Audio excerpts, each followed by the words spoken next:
Alright, so I'm going to do a quick update video on what I've been doing for the last year, and more specifically for the last 3 months. For the past year, I have been lifting heavy consistently, and my exercise programming has centered around the squat, the bench, the deadlift, and the overhead press. Specifically the low bar barbell squat, the conventional barbell deadlift, the strict standing overhead press, and the flat barbell bench. All the training has been without a belt. I plan to incorporate one eventually, but as of right now, I haven't felt like I've needed it yet. For the past 3 months, I've been following a specific program where I lift every single day, and I also lift a heavy single, which is usually close to my max, every single day, and increased that by 5 pounds. So I'm on a 3-day program, essentially with no days off. So I start with barbell bench, and I also do a lot of assistance exercises for both the triceps and the bench press. And then the next day I do squat and OHP, and I don't do a lot for legs other than squat and deadlift. Outside of OHP, I also do like lateral raises. It still takes a good amount of time to get through the workout.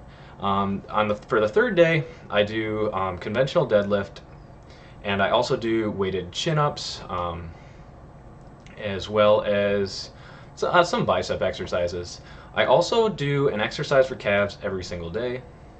So essentially, I'll take a day off if I need it. Usually it's only once a month.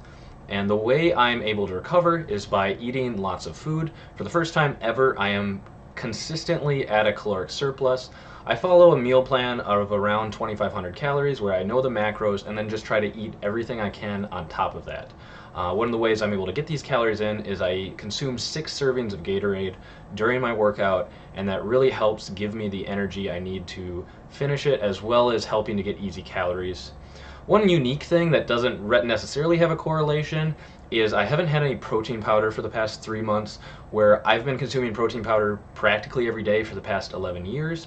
I've been in denial about negative health effects that I've had for it, and I don't think whey protein or most protein powders are bad necessarily, they're just not necessary.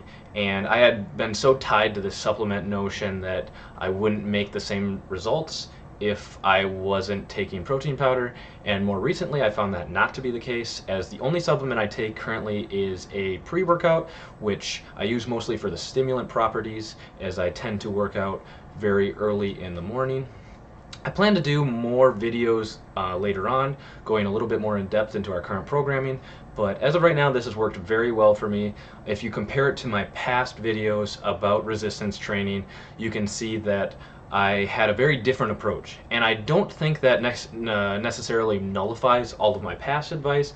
I would just say you need to take that with a grain of salt, and that grain of salt being that that advice is for people who are at a prolonged caloric deficit, trying to lose body fat over a long period of time, as well as somebody who is trying to train for aesthetic purposes and has a lot of time to dedicate into the gym.